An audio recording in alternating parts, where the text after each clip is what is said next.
Olá, irmãos, como vai? Aqui quem fala com vocês é pastor Luiz Fernando. Eu sou pastor sênior da Igreja Batista da Aliança, aqui no bairro Caiçara, em Belo Horizonte, Minas Gerais, na Rua Ártica 220. Eu gostaria de continuar com os irmãos a palavra que eu dei semana passada sobre as promessas de Deus e a incredulidade do ser humano. O texto que nós nos baseamos está em Números 13, de 25 a 33. Aí você pode ler posteriormente, aí sozinho em sua casa ou onde você estiver, E eu queria continuar dizendo que a incredulidade deprecia a provisão de Deus. Olha que coisa interessante. Aqueles 10 espias, porque não creram que Deus iria atuar e agir, eles começaram a depreciar o que Deus havia mostrado para eles. O texto vai dizer que eles falaram mal da terra. Lá no Salmo 106, versículo 24, nos diz que também desprezaram a terra aprazível, não creram na sua palavra. Quando nós trabalhamos com a incredulidade, nós vamos desprezar a palavra de Deus e vamos nos ater a sentimentos e percepções distorcidas. Canaã era a provisão de Deus para toda a nação, mas eles não viram nem beleza nela para desejá-la, não é?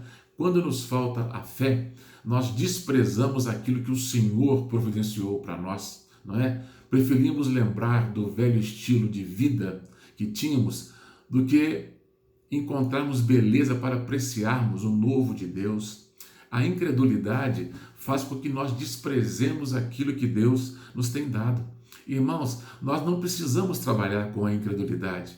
A Bíblia diz que sem fé é impossível nós agradarmos a Deus, E que se nós aproximamos de Deus, nós temos que crer que Ele existe. Em Cristo Jesus, na pessoa de Jesus Cristo, o homem tem a provisão de Deus para a sua salvação. O nosso grande problema é quando nós temos certeza de quando nós saímos daqui, estaremos com Deus ou não. As propostas de várias religiões são várias, mas a proposta do cristianismo é única e exclusiva. Se você se entregar nas mãos de Cristo e abandonar os seus pecados, dele se arrepender e convidar Jesus para entrar em sua vida, isso diz certeza de salvação, porque ele já providenciou a provisão, ele pagou o preço lá na cruz do Calvário. Em Cristo, o perdão dos nossos pecados já foi conquistado. Em Jesus Cristo, temos a esperança em relação à eternidade com Deus. Em Cristo nós somos mais do que vencedores, mas o homem prefere seguir os seus instintos e trilhar o caminho do medo, da insegurança e do desalento. Essa pandemia do coronavírus que nós vivemos, ela estampa essa realidade gritante.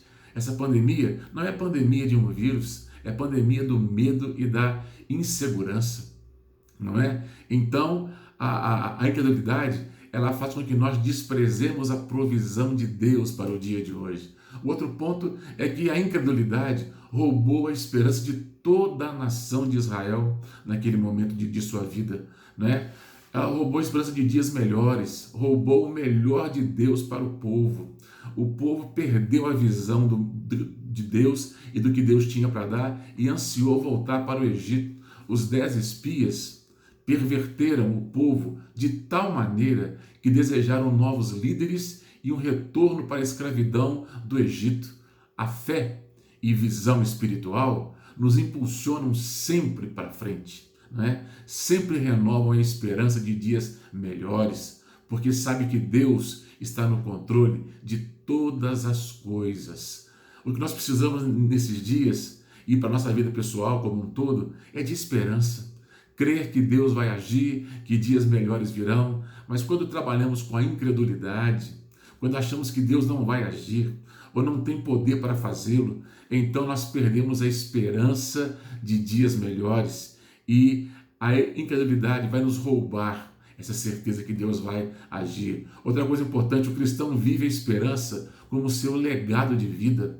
Os gregos na antiguidade, eles tinham a esperança como algo horrível, terrível, porque para eles toda a esperança estava ligada ao fracasso, ao desastre, não é? Mas Pedro vai dizer assim em sua primeira carta, que Deus nos regenerou para uma viva esperança. Na Bíblia, a esperança sempre tem uma matiz de vitória. Em Cristo, nós somos mais do que vencedores. A palavra de Deus está cheia de esperança para cada um de nós. E se nós crermos, nós vamos renovar as energias para continuar a viver o nosso dia a dia de tal maneira que vamos encontrar para a vida um objetivo de vida, uma vontade de viver. O outro ponto que eu queria falar aos irmãos é que a incredulidade é fonte de pecado e de dor. Olha o que o texto nos diz lá em Números 14, de 1 a 4. Eu vou ler para você. Então toda a congregação levantou a sua voz, e o povo chorou naquela noite. E todos os filhos de Israel murmuraram contra Moisés e contra Arão. E toda a congregação lhes disse: quem dera tivéssemos morrido na terra do Egito, ou mesmo neste deserto. E porque o Senhor nos traz a esta terra para cairmos à espada e para que nossas mulheres e nossas crianças sejam por presa? Não seria melhor voltarmos ao Egito? E diziam uns aos outros: constituamos um líder e voltemos ao Egito. Olha, a incredulidade foi fonte de pecado e de dor, não é? Quão fácil o homem acredita em um mal sem forma e quão lento é em aceitar que Deus é veraz e verdadeiro, não é? Quão facilmente nós achamos que uma coisa sem forma pode nos destruir ou travar a nossa vida. O medo é uma coisa sem forma. Eu sempre digo que o medo não tem rosto. O rosto do medo quem dá é você e eu, não é? Mas olha, nós somos lentos em reconhecer, em aceitar que Deus é veraz e verdadeiro, não é? Os que não creem em Deus choram e lamentam as suas sortes. No Império Romano, as catacumbas tinham em suas lápides inscrições que diziam mais ou menos assim: aqui jaz fulano de tal, que foi tragado pela desgraça da morte, e choramos a sua perda. Com a chegada do cristianismo, as lápides dos cristãos traziam essas inscrições, mais ou menos assim: aqui dorme o irmão fulano de tal, que aguarda a ressurreição dos mortos. E essa é a diferença, a grande diferença que Cristo faz na vida de uma pessoa, não é? Enquanto no Império Romano eles diziam que a desgraça da morte alcançara aquela família, os cristãos diziam que aquele irmão dormia e aguardava a ressurreição. É a certeza de dias melhores, porque nós cremos que Deus o fará, não é? Por isso que a incredulidade, ela é fonte de pecado e de dor. Aquela geração que aceitou a incredulidade dos 10 espias sofreu a perda e a dor de perambular por 40 anos no deserto. Eu já falei no vídeo passado que a saída de Israel do Egito até Canaã eram de 40 dias, mais ou menos, 1 mês e 10 dias. Mas porque eles não creram, Deus os fez voltar para o deserto. E aqueles 40 dias tornaram-se em 40 anos, não é? E ali eles sofreram. Veja quanta dor causada pela alienação do homem de Deus. O pecado tem o seu salário, e este salário é a morte, é a separação de Deus, não é? O outro ponto que eu queria abordar com os irmãos é que a incredulidade distorce a bênção de Deus. Veja bem, lá no versículo 33, os discípulos disseram assim: também vimos ali gigantes, filhos de Enaque, descendentes dos gigantes, e éramos aos nossos olhos como gafanhotos, e assim também éramos aos seus olhos. Olha que coisa interessante, eles viram os gigantes como oportunidade de perderem, né?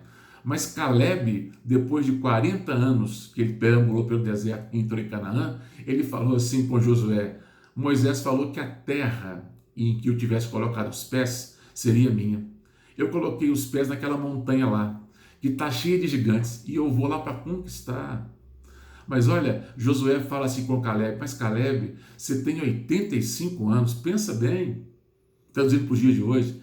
E Caleb fala assim: eu tenho força como um homem de 40, eu vou lá e vou vencer esses gigantes. A incredulidade distorceu a promessa de Deus. Somos chamados a andar por fé, meus irmãos, e não por vista. Os 10 espias incrédulos viram a terra de Canaã e viam gigantes nela. Olharam para as cidades cananeias e viram somente grandes muralhas e portas com seus grilhões, não é? Olharam para os habitantes de Canaã e viam gigantes. Olharam para si mesmos e se viam como gafanhotos. A incredulidade distorce todas as promessas de Deus, faz com que os 10 espias e o restante, ou fez com que os 10 espias e restante dos israelitas crescem que os obstáculos eram maiores do que Deus. Quantas vezes olhamos para as circunstâncias e nos vemos inferiorizados e sem saída, achando que Deus não poderá provocar algo novo ou uma nossa libertação. Irmãos, isso é uma distorção que traz a incredulidade, não é? Ela distorce a bênção de Deus. E quando nós não cremos nas promessas de Deus, na palavra de Deus, então nós começamos a perceber que as circunstâncias são impossíveis de serem vencidas. Mas isso é só uma distorção. Lembra-me de Davi quando viu Golias e o que ele disse. Ele falou assim: quem é este incircunciso para afrontar o Deus de Israel? O que Davi estava dizendo com aquelas palavras? Quem é esse gigante aí de 3,20 metros que não tem pacto com Deus, não sabe o que é cultuar a Deus, não está em harmonia com Deus? Quem é ele para afrontar o Deus de Israel e o seu povo? Não é? Lembro também de Eliseu, quando de madrugada foi acordado pelo seu auxiliar, e ele olhou para as montanhas e viu ali cheio de carros e cavalos. Eliseu vai dizer para aquele moço, né, o seu servo ali: olha, maiores são aqueles que estão conosco do que aqueles que estão com eles, não é? Outra coisa que a gente pode perceber é que Elias, ao desafiar os 450 profetas de Baal, ele lança um desafio: se Deus é Deus, então vai descer fogo do céu e vai consumir o holocausto e toda a água em torno desse altar. Vale lembrar que aquela região estava há mais de 3 anos sem chover, e Elias creu, né, que Deus iria derramar o seu poder e vencer aqueles profetas de Baal, não é? Outra coisa importante, meus irmãos, que ao contrário da incredulidade, a fé se apropria da bênção e não duvida, não é? Enquanto a incredulidade distorce a bênção de Deus. Somos como gafanhotos e eles nos devorarão. Esse complexo de gafanhoto é inerente ao homem de coração duplo. Sabe o que isso quer dizer?